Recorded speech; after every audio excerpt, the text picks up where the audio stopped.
about the USA? Do you know about the government? Can you tell me about the Constitution? Hey, learn about the USA.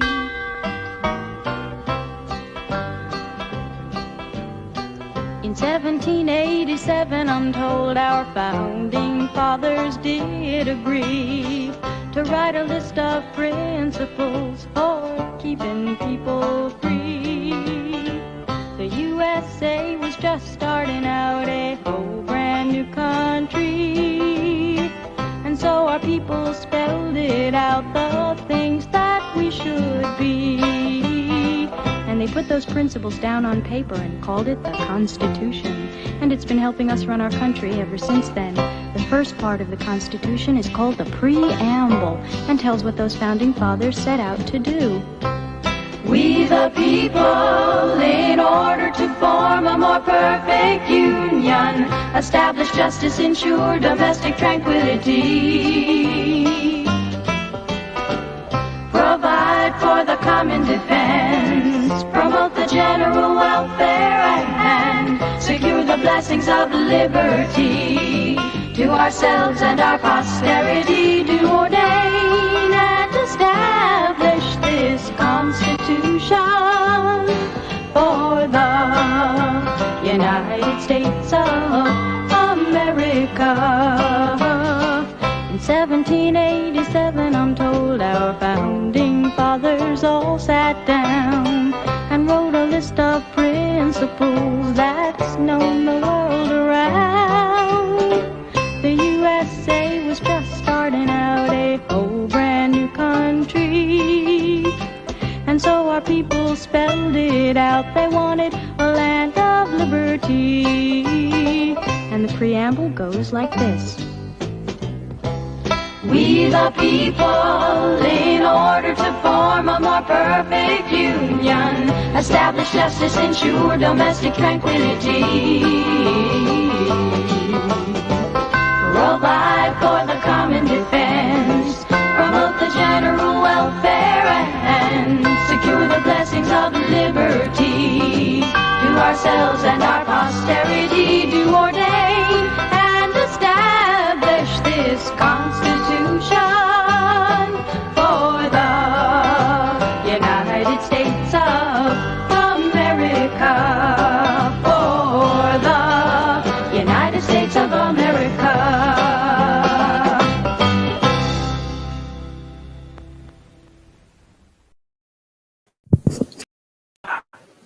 I absolutely love Schoolhouse Rock. And I tell you, the worst day in American history was when they stopped using Schoolhouse Rock as like the primary way to teach kids. It is because of that song I can still read off in the middle of any conversation the preamble to the Constitution, because that song, hands down, is the one thing that got me through the preamble test when I was in high school. Hello, YouTube. Um, Today we're going to talk, and I want to apologize because putting this together has been extremely emotional for me. And I didn't really expect, because if you know anything about our actual channel, one of the things I talk about is how to control your emotions. And today, boy, I am just absolutely emotional over what's going on. And, you know, we recently had the Harris and Trump debate, and the thing that I saw,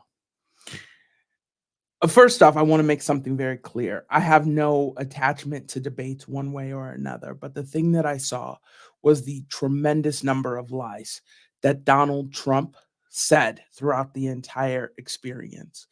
And so, as I was watching that, what I could see was the number of undecided voters who would take it as Hoyle, meaning total, complete truth, and want to say, hey, this is the man that we need. And so, before we get started today, I really want to tell you a story about a family that I'm familiar with. This particular family happens to be a single mom, and she has a child. And that child was in high school during the time that this was going on. And so they had left California and moved out to a town called Fairfield, Iowa. And there was this horrific teacher. She's told me the name, but I don't remember the woman's name, and I'm sure that there's something that doesn't allow me to say what her name is, but what happened was, as she and her son were leaving the state of California, they drove across country and they went and visited different, sites and states and all this other stuff. Well, while this boy was getting situated into class, this atrocious woman, who was the teacher, asked him if he came across country on camel. Now, the boy didn't say anything to his mother, and he happened to be a biracial child. One half of him is black. And so he didn't mention anything to his mother. But then something happened later, and he said to his mom, "Something really weird is going on." And she said, "Okay, what's going on?" And he told her what had happened. And what he said was, "She asked me if I came across country on camel."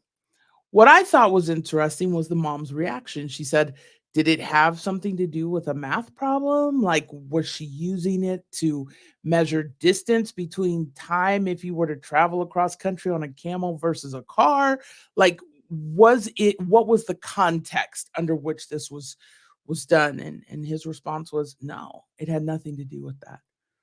Well, needless to say, the mom makes a appointment with the principals and says, "We need to talk about this. This is a problem." That young man was a fighter. That mom was a fighter. And she wasn't going to let that lie. She was not going to pretend that what had happened was okay. But she also was not going to cause a scene because she understood the lack of value of causing that scene. What I really loved through this whole story that I was being told is the fact that this young man was able to stand. He made it through the entire class, did what he needed to do, and got done with it. So he didn't have to worry about it. Other people want to cry, they want to take time off, they want to transfer classes, but he was like, that doesn't make any sense. Let's just get through it. And that's what he did. My question to you is this: why did he have to? You see, that all happened just before Donald Trump took office, before he won the election. But I want to remind you that in 2015, he was already out there spreading his hateful rhetoric. He was already out there causing problems and once again blowing up everything, because that's what Donald Trump does. He causes division. There's not a time that he speaks that it is not to cause a divide. Let me put Blacks and Latinos against one another, because they will begin to fight each other. The immigrants are coming in and they're taking Black and Hispanic jobs. Those were his words. Well, here's the thing. For those of you who are confused, there's no such thing as a Black job or a Hispanic job or a white job. Oh, we think there are. Like, if I say to you, banker, the first thing you think of is a white man. You don't even think of a white woman. As a matter of fact, more of you have had bad experiences with white women bankers than any other type in the world. As frustrating as it is. I, on the other hand, have had more problems with white male bankers than any other group in the world. If I say to you, lawyer, you think of a white man. If I say janitor, you think of a Latino. You want to know what that tells you? It tells you that you're racist and you're prejudiced. that you have put people in classifications based on a thing called pride, superiority. Do you know the greatest of all the sins is pride? So, if we're going to talk about a biblical understanding of American politics, then we're going to stand on the Bible and we're going to start with the number one issue, and that's pride. Donald Trump and the conservative party that's backing him, they're wrought with pride. And I want you to know that the ground is ripe for them to lose this election. But it means that you have to remember who it is you think you want to put in office. Because if you're sitting back and going, well, my life was better under Donald Trump, then I need to understand what lie you're living in. Because, see, let me explain to you that there are some women, and for those of you who are for those of you who watch our videos and happen to be white women that this does not relate to, I ask that you forgive me because I need you to understand who the other part of your race is. But there are a whole group of white women who constantly go out there and accuse men of color, Black, Latino, Asian, of rape without justification and without cause. And you want to know who over these last few years has really been raising that up? It's Donald Trump. So let me make sure you understand something, because here's the real funny thing about this. Whenever hate is at the forefront, here's how it starts. It starts with people who have visible differences. They have dark skin, they have different types of hair, they have brown eyes, they have something that you can physically see a difference. But after they have gotten them out of the way, let me remind you who they come for. They come for those of you who are white and poor. Oh, they will make it seem like you have opportunities, and they will use you to destroy those who are different from you, which is exactly what's happening right now. So many of you are out there flying F your feelings signs. Well, then let me ask you something. If you got the balls to fly an F your feelings sign, why are you so emotional? What is it that causes you to rise up and to get into a frenzy and your panties in a bunch because somebody disagrees with your ideology over Trump and his MAGA party? How you going to tell somebody to F their feelings? The sheer fact that you use the F word is a feeling in and of itself. What is it that you think you're accomplishing by that? How has that ideology made your life better? Or let me ask you, are you still going and buying a case of beer every night after work to drown your sorrows so you don't have to face the truth? That's how they keep you in a place where you are willing to do damage. Damage that ultimately hurts you. Let me explain something. Blacks and Latinos, the American government has been trying to kill for years. Years.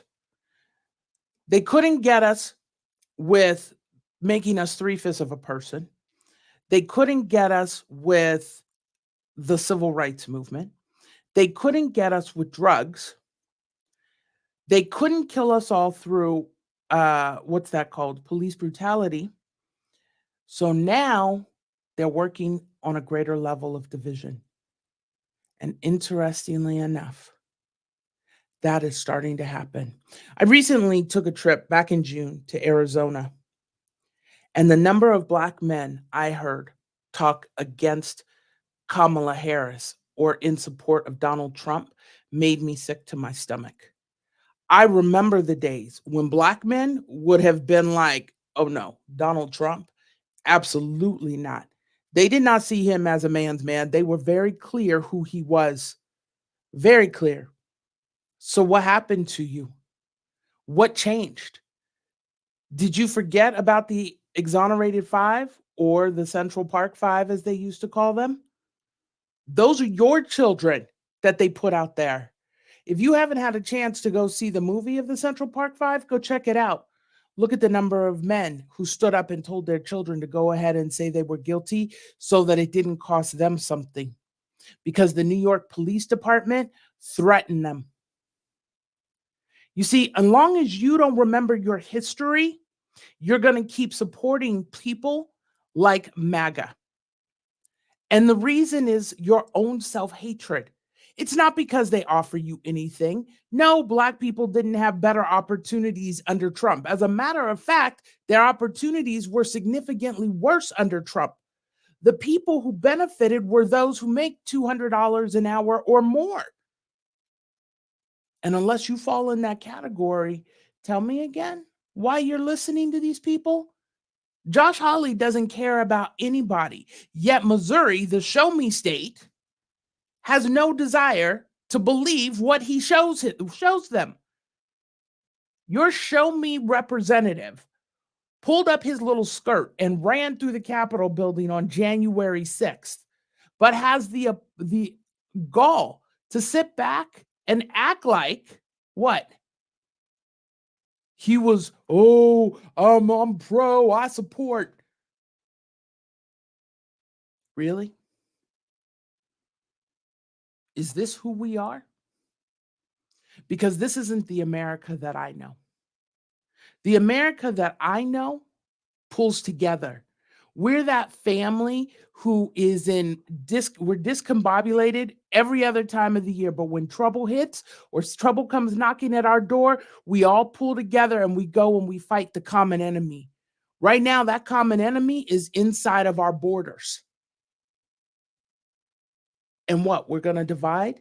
So let me remind you, a kingdom divided against itself cannot stand. To put Donald Trump in office is to systematically break down America.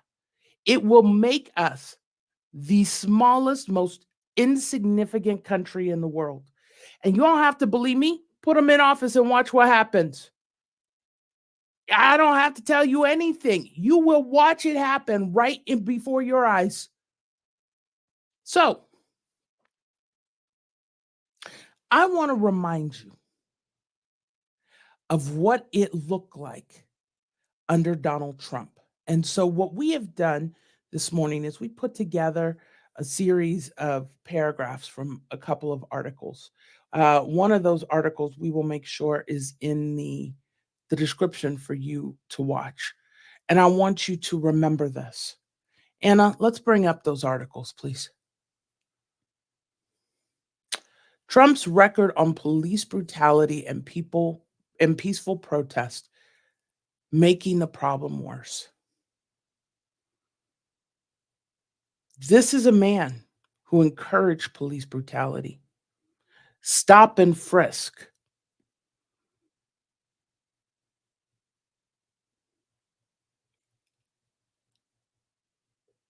Keep going.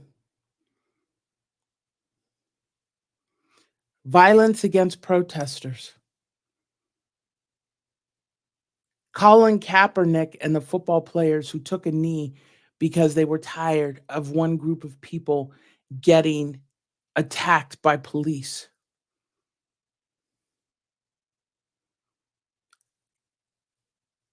Encouraged opponents of gun control to target Hillary Clinton if she was elected. You know, before we go into that, we have a video that we're going to show. But more than anything, what I want to remind you of is, I believe her name is Gretchen Whitmer, the governor of Michigan. They tried to kidnap her and to do her harm because of the way Trump was talking. She was okay.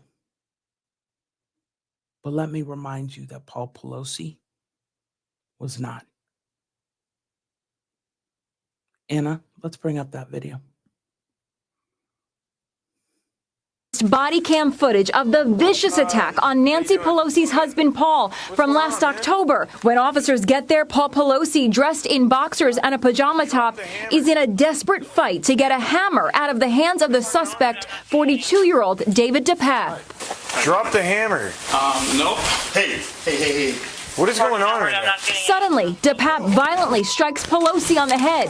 The men fall to the ground as cops quickly work to cuff the crazed attacker.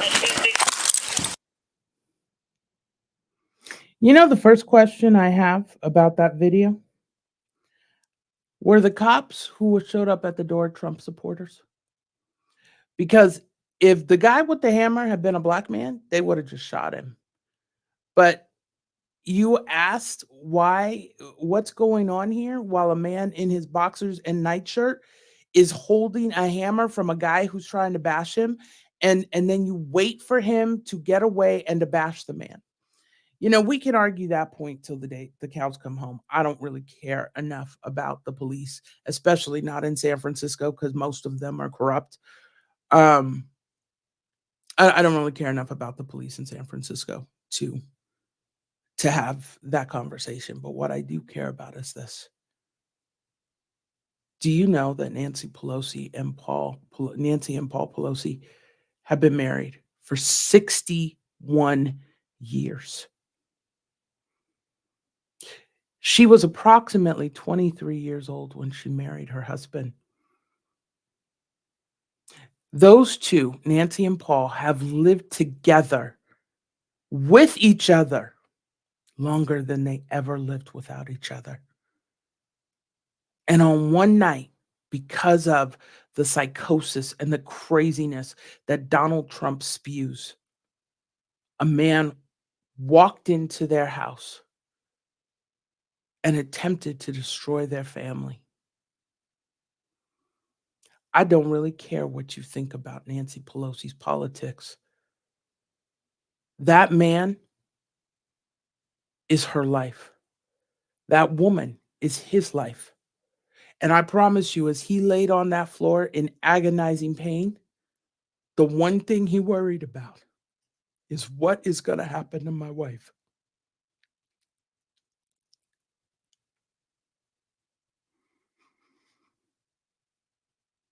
And this is the man you want to put in office? This is the man you want to govern the United States of America.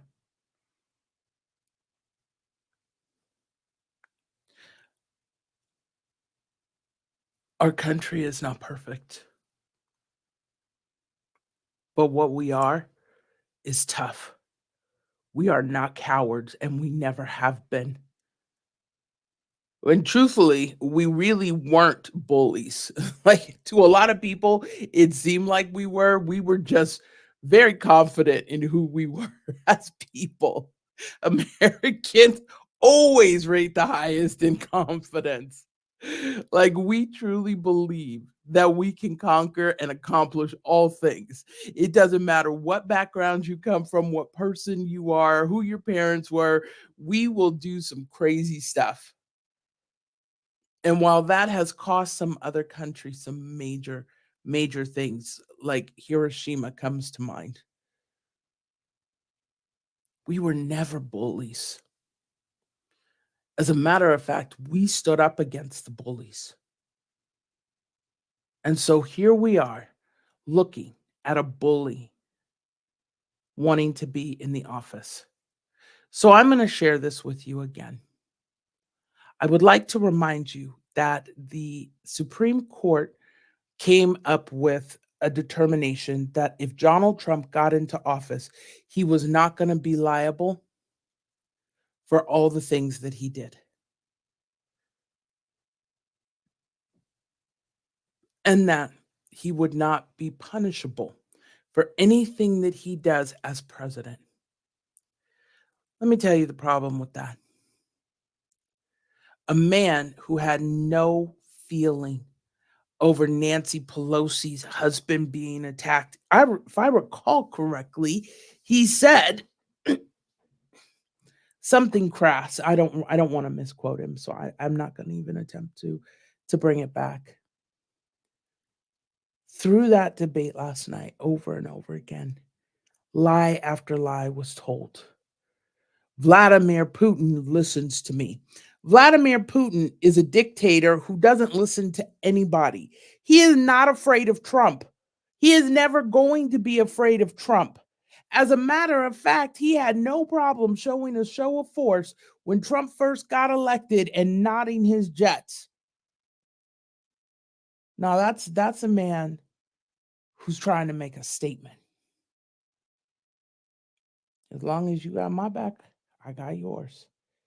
You see, Putin coming in and endorsing Kamala Harris is all part of the election tampering. Because if you are silly enough to believe that headline, you will think that maybe Kamala isn't the one for you. Again, I will remind you, this is not an election about candidates. It is an election about democracy. Oh, I'm concerned about policy. If you were concerned about policy, Trump would not be the man you were trying to put in office. Unless you have problems processing thought, no reasonably minded person would look at Donald Trump and say, oh, this is an organized individual who comes up with dynamic policies. No, you wouldn't. So I want to remind you of one more thing about Donald Trump before we sign off.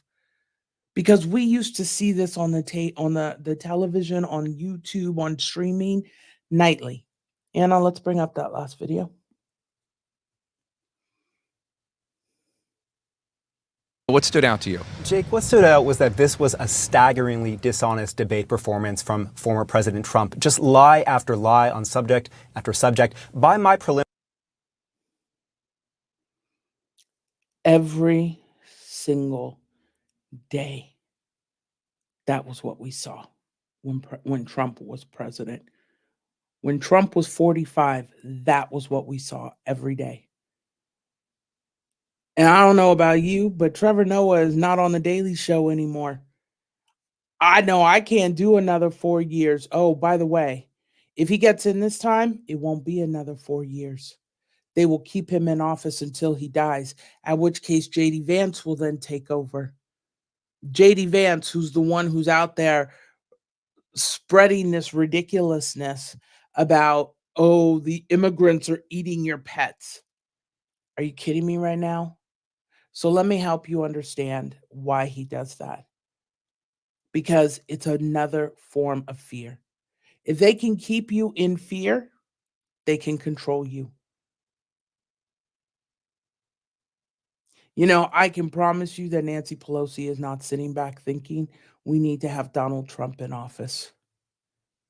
And I want to remind you that Nancy Pelosi, while everybody during Trump's administration would talk about how she was crooked and power hungry and all of that, when her husband was attacked, she said, you can't have my family.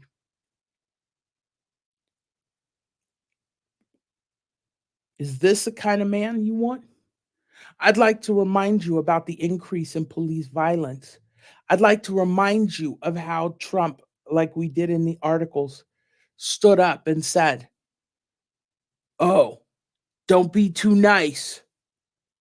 I'd like to remind you that when COVID hit, he sat on national platform and said, oh, I think they can cure this with bleach and Lysol, right? Shining a UV light into their body.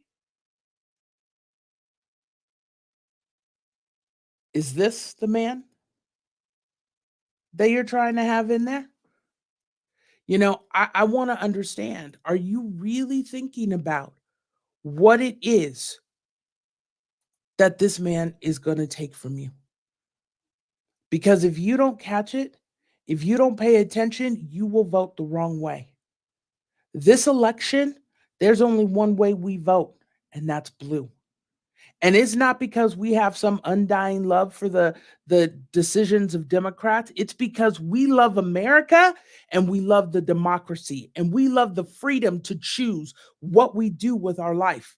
You see, in this country, you can be homeless and pull yourself up by the bootstraps. In this country, you can start the world at a disadvantage in a garbage can with an umbilical cord wrapped around your neck and go to a millionaire. Billionaire. You can start by picking up coal for 10 cents a day and become a billionaire before the end of your life. These are choices that you have under the American democracy. But if you take away democracy, Now the spoiled little rich kids who really are bullies, they take over. And you don't have that ability anymore because their pride doesn't allow them to think that they can still be successful if you're successful. That's what you're voting for this election.